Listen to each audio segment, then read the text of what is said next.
नमस्कार, मैं हूं शीतला तिवारी। दोस्तों, आइए एक बार जिक्र कर लेते हैं। प्रयागराज के थाना कोरांव अंतर्गत एक घटना हुई है, जिस घटना के बारे में हम आज आपसे बृहद बताएंगे और यह भी बताएंगे कि आखिर इस सिस्टम की नाकामी किसकी है। यानी ये जो सिस्टम खराब हुआ है, इस सिस्टम का नाकामी का जिम्मेदार कौन है, यह भी हम आपसे बताएंगे और आप भी हमें जरूर लिखिएगा। मैं आपको बताता हूं कि एक शादी थी नैनी में। हालांकि नैनी में जिनके यहाँ शादी थी, लालजी शुक्ला, या रहने वाले जो है थाना खीरी, यानी लिडियारी और खीरी के बीच में एक गांव है गड़री। गड़री के यह रहने वाले हैं। इन्होंने अपना मकान जो है नैनी में बनवाया है और नैनी में यह मकान बनवा करके रहते हैं और यह सीआरपी में नौकरी करते हैं। सीआरपीएफ जो फोर्स होती है उसमें यह नौकरी करते हैं। इनके लड़के की शादी थी, सब कुछ ठीक ठाक था, धूमधाम से शादी होना था, यानी खुशियां ही खुशियां थी। लेकिन खुशियां गम में तब बदल गई जब जो है बारात नैनी से चल करके उसको कोरांव के आगे घोघा एक गांव में जो है जाना था, विजय शंकर पांडे के यहाँ। और दो कारें थी, दोनों कारें जो है जब वह कोरांव से आगे बढ़वारी पहुंचती हैं, वहां नहर है, बेलन से जो निकली हुई नहर है, उस नहर में दोनों कार जो है गिर जाती है। हालांकि दोनों कार गिरने के बाद जो है अफरा तफरी मच जाती है। 10:30 बजे की रात की घटना है।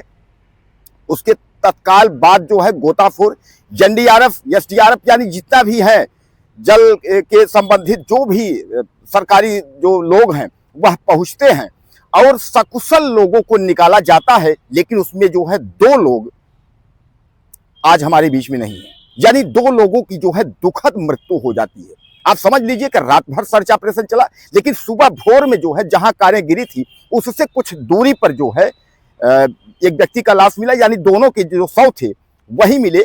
और तब से समझ लीजिए कि उसके बाद जो कोरांव क्षेत्र था वह चारों तरफ, सोशल मीडिया का जमाना है, चारों तरफ जो है हंगामा मच जाता है कि इतनी बड़ी घटना जो है लापरवाही किसकी है।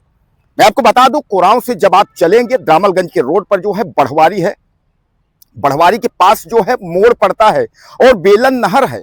यानी जो बेलन नहर है वह इस तरह है कि अगर आप अजनबी हैं, नए हैं, तो सामान्य बात है घटना घटित हो सकती है। हालांकि वहां के जो लोग जिनका आना जाना है उनको पता है, क्योंकि इस तरह जो है अंधा मोड़ है।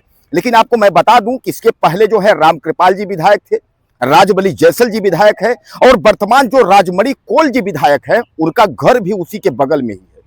यानी जहां उनका घर है तो उस नहर के बगल में ही उनका घर है। और इसके पहले भी वहां 1-2 हादसे हो चुके हैं। लेकिन फिर भी जो है सिस्टम क्या, अच्छे दिन मतलब अच्छे दिन आएंगे। अरे भैया, जब राजबली जैसल बसपा से नहीं हुआ, समाजवादी पार्टी समर्थक रामकृपाल से नहीं हुआ, तब तो हम अच्छे दिन की तलाश में 2017 में बीजेपी की सरकार बना दिए।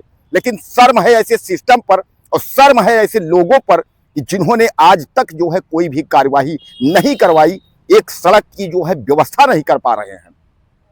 किस बात के अच्छे दिन। बहरहाल मैं आपको बता दूं कि जो लोग उसमें बचे हैं उनके हम नाम बताएंगे और जो हमारे बीच में 2 भाई नहीं है, वह दुखद बात है, उनके भी बारे में हम आपको बताएंगे। तो बहरहाल यह शादी मैंने आपको बताया कि आपके जो है लिडियारी खीरी के पास जो है गड़री गांव के रहने वाले लालजी शुक्ला के बेटे की शादी है। और यह जो है शादी, जैसा यह भी मैं आपको बताया कि कोरांव के आगे जो है घोघा गांव में जो है यह बारात जो है जानी थी और दुखद जो है यह रात्रि 10 बजे जो है घटना हो गई। अब इसमें आप यह समझ लीजिए कि इसमें जो है जो बचे हैं वह शुभम शुक्ला, संदीप, विशाल मौर्य, सौरभ, वसीम, रोहित कुमार और अंशु। यानी इन लोगों को जो है दोस्तों सकुशल सुरक्षित जो है निकाल लिया गया है। अब उसमें जो है जो 2 लोग हैं, अनीश सिंह इकलौते हैं अपने माता पिता के, और एक नाम और जो है हमारे पास है, वो जो है काफी प्रदीप कुशवाहा जी भी जो है यह नहीं मिले। तो प्रदीप कुशवाहा उर्फ पिंटू है और मैं आपको बता दूं यह रहने वाले जो है बांदा तर्रा के हैं और बांदा तर्रा के जो है यह रहने वाले, यह जो है प्रयागराज के शांतिपुरम यानी फाफामऊ में रह करके यह भी प्रतियोगी परीक्षा की तैयारी कर रहे थे।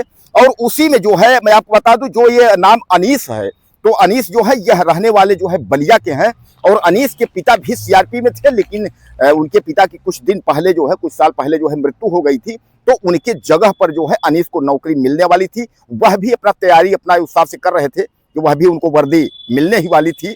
लेकिन ईश्वर को जो है बदा नहीं था दोस्त के शादी में, यानी लालजी शुक्ला के लड़के अभिषेक की अगर हम बात करें तो उनके दोस्त यूपी एमपी और तमाम जगह से वहां पहुंचे थे। जैसा मैं बताया ना आपको कि कई जगह से उनके रिश्तेदार यूपी एमपी संबंधित कई जगह से आए थे, खुशियां चल रही थी, सब कुछ ठीक ठाक था। लेकिन यह पता नहीं था कि कुछ संजोग खराब हो सकता है या कुछ दैवी आपदा हो सकती है, यह किसी को नहीं पता था। सब कुछ ठीक ठाक था। बारात जो है नैनी से चली। मैंने आपको यही बताया ना कि लालजी शुक्ला जो है ये गड़री के रहने वाले हैं, लेकिन नैनी में मकान बना करके रहते हैं और नैनी से इनकी बारात जो है कुराव के आगे घूघा गांव विजय शंकर पांडे के यहां जानी थी। लेकिन हादसा हो गया। अब इस हादसे का जिम्मेदार कौन होगा, इस हादसे की जिम्मेदारी कौन लेगा? आखिर जो है व्यक्ति, यानी दो हमारे भाई, दो युवक आज इस दुनिया में नहीं है, तो उनके मौत का जिम्मेदार कौन होगा? यानी यह सिस्टम, हम बीजेपी सिस्टम को बताएं या सरकार सिस्टम को बताएं या अधिकारी सिस्टम को बताएं या लोगों को बताएं, यानी ये इसका जो कुछ भी है दोषारोपण किसको थोपेंगे आप? अच्छे दिन, यानी शर्म है ऐसे बातों पर। बहरहाल दोस्तों, यह जो कुछ भी घटना हुई यह दुखद हुई और हम एक बार अपने जो आसपास के वहां के नेता हैं हम उनसे भी निवेदन करेंगे, चाहे वो समाजवादी पार्टी से हो, चाहे वो बीजेपी से संबंधित अगर हो, अगर कुछ हो सके तो आप लोग अगर इंतजार न करें तो उसके बारे में कुछ सोचिए। और खासकर विधायक सांसद को भी हम उधर ध्यान आकृष्ट कराने चाहे, कोई मतलब नहीं है, इसलिए कि विधायक का तो बगल में हम आपको बताया कि उनका घर ही है, तो कोई मतलब नहीं है कहने से। लेकिन फिर भी हम एक बार सरकार को जो है जगाना चाहेंगे, सोई हुई सरकार को, कि भैया कुराव रो रहा है और कुराव को इस तरह से एक एक दो दो युवक की जो है जान मत लीजिए, सिस्टम शरीर से खिलवाड़ मत करिए। अगर हो सके तो भैया ध्यान दीजिए।